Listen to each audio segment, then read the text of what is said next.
Hi, my name is P.A. Clarke. I am a facial aesthetic specialist and pioneer in facial rejuvenation using the best products and the latest techniques to keep my patients happy. We will be talking about facial beauty and what is possible with non-surgical facial rejuvenation. At Diamondworks Med Spa, we deliver amazingly natural, life-changing results. We help you consider what's possible and work with anyone wanting to reverse the visual signs of aging, but best of all, our results last.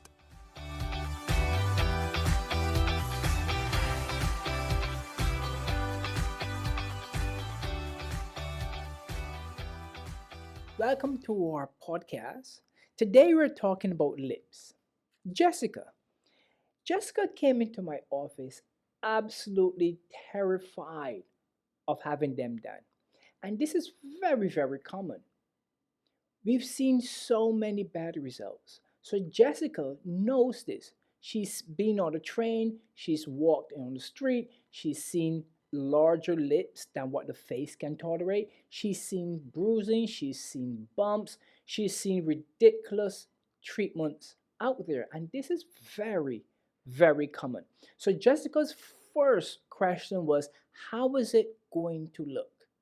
And this concern must be addressed right away. Once you're getting your lips done, you do not know what they're going to look like, regardless of who's treating you, unless that injector understands thoroughly what you're looking for. Jessica had many concerns that we discussed. One thing was bruising. How often is bruising? Does bruising occur? Am I going to leave with a bruise? Bruising can occur. However, it should be extremely minimal if it does happen. Typically, I'm surprised if I get bruising, but I have known to have a little bruising once or twice, but typically not a scenario that occurs often. So bruising can occur because of the needle, but it should not be common whatsoever. The swelling. Swelling depends upon the technique. So Jessica, you can have some bruising. This is not common. I generally don't have any bruising, but it is possible. Second is the swelling. Swelling is related to how our technique is done. If there's too much swelling, it's directly because of the technique that the injector used. Swelling should be very minimal. Yes, there will be some swelling, but again, it should be very minimal. Jessica's biggest concern was what would she look like when she reaches home. She's going home to her spouse, she's going home to her family, they're going to critique her. So we want to minimize how much side effects Jessica's gonna have so she can leave our office without looking battered or bruised. So 10 years ago, this was very common. Swollen lips, bruised lips. Today, this should be a thing of the past. We shouldn't have large amounts of swelling. We shouldn't have large amounts of bruising. We shouldn't have unusual pain that lasts past 1 to 2 days. Some of those side effects were directly related to choosing the wrong product, but also having a technique that doesn't lend to a smoother outcome. So, if you've been listening from the beginning, you're hearing that I'm talking about technique, because technique have everything to do with what you look like afterwards. After that is selection of the product, selection of the right type of lips for to match the face. So Jessica has more of an emerald cut face, which is more of a rectangular cut, a longer cut face. Very similar to Uma Thurman. She has a very elongated emerald cut face. So the type of lips you give her must match her face. Otherwise, it will look ridiculous. So my answer to Jessica was, don't worry. It all have to do with experience. Once I speak to you, Once I hear what you're asking for, once I hear your concerns, I can address all of them. And the number one thing that you would leave here without a ridiculous result is that my techniques are tried and true. To really dive into the fears of Jessica, we have to look more at what we knew 10 years ago as well. We didn't have a lot of precise data and information on lip anatomy. Now remember, there's anatomy of the body, but then there's also anatomy of segments of the body. And in reference to Jessica, it's the lips. So we often think or used to think of lips as two pillows, one above, one below. The top pillow have more of a curvature definition and the bottom pillow was just fluffy. Now, we do know that lips are not just two pillows. They're not just two empty cushions on the face. The lips are generally columns and structures that allow the different shapes to occur on the top and on the bottom. Also on the corners. So we're looking at the philtrum, the cupid's bow, vermilion edge, vermilion itself. So these structures lend to what we're trying to create in Jessica's face. If you have thin lips, we're choosing a different technique. If the lips are large and full and thick, we're choosing a different technique. So different techniques go toward different lips. Also, we have to look at the products. Different products for different lips, mostly. Now, Jessica's biggest fear was not having overblown lips, which means I cannot choose a product that swells too much. If I do, I will give her an immense amount of swelling and ultimately not have control over my results afterwards. Some products expand so much that we cannot control the expansion. Also, some products move a little more and we cannot control how these products move.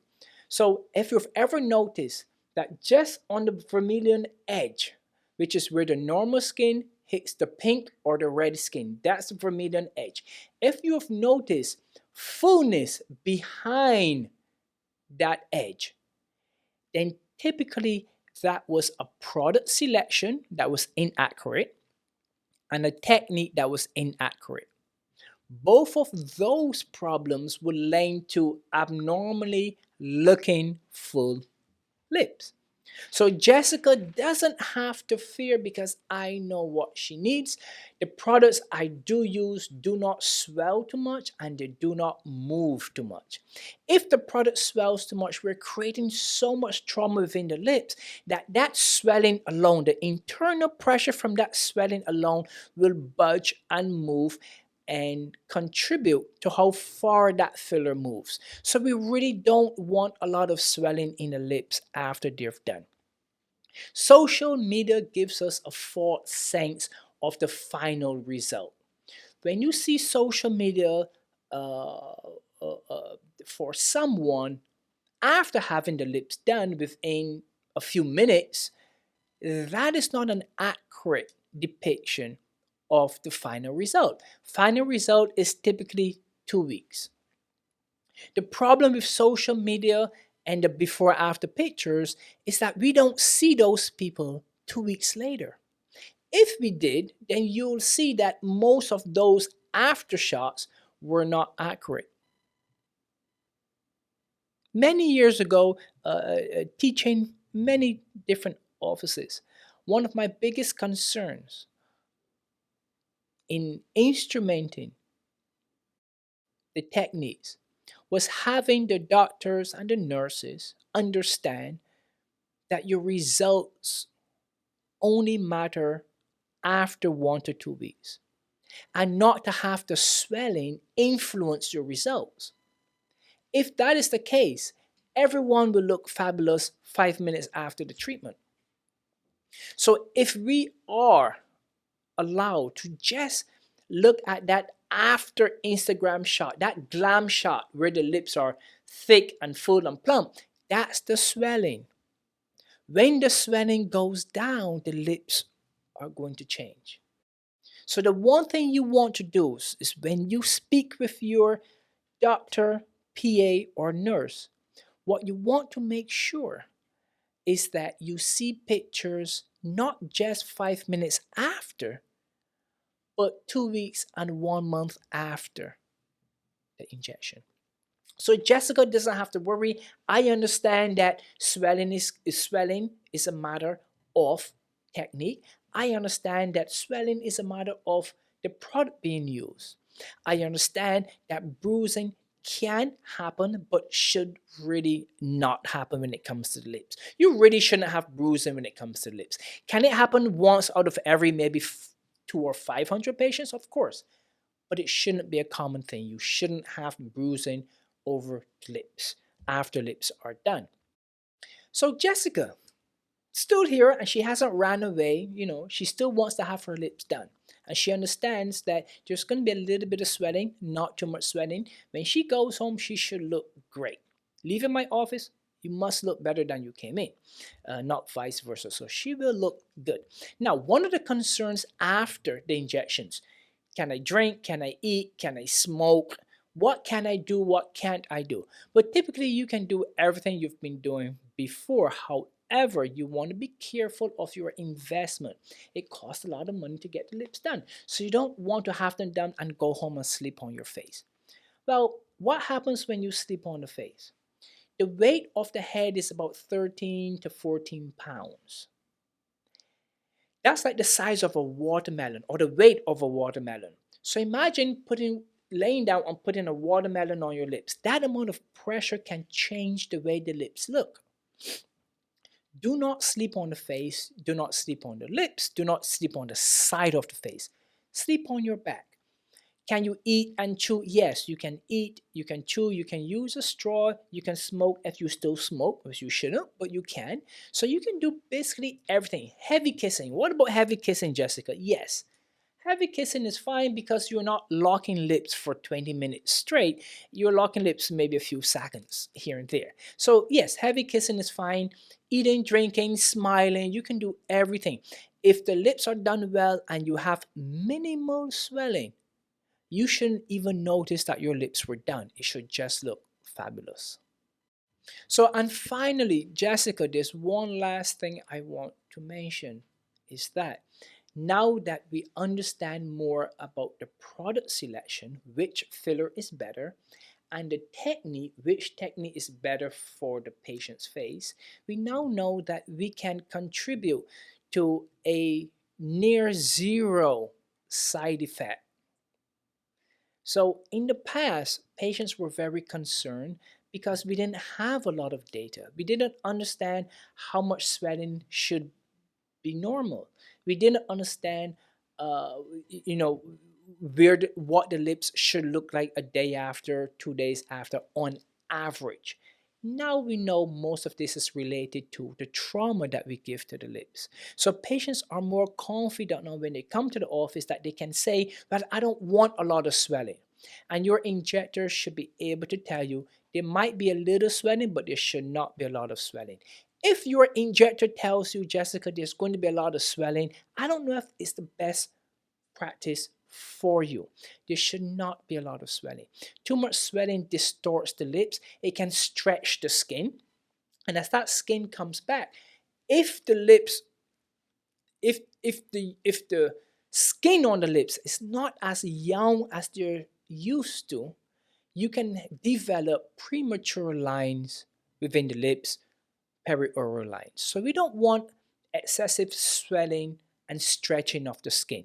If you stretch the skin for a long period of time, 4 or 5 months, when that expansion goes down from the filler going down, you will then create perioral lines and creases within the lip or creases within the vermilion of the lip, which is the red. So vermilion means red, and it's the redness of the lips that's the vermilion. Vermilion border is above the normal skin. So if this area is stretched for too long, you will have worse lips after the filler is gone. And on that note, in our next podcast, we'll be talking about why the 35 plus more mature lips are getting more lip fillers now than ever.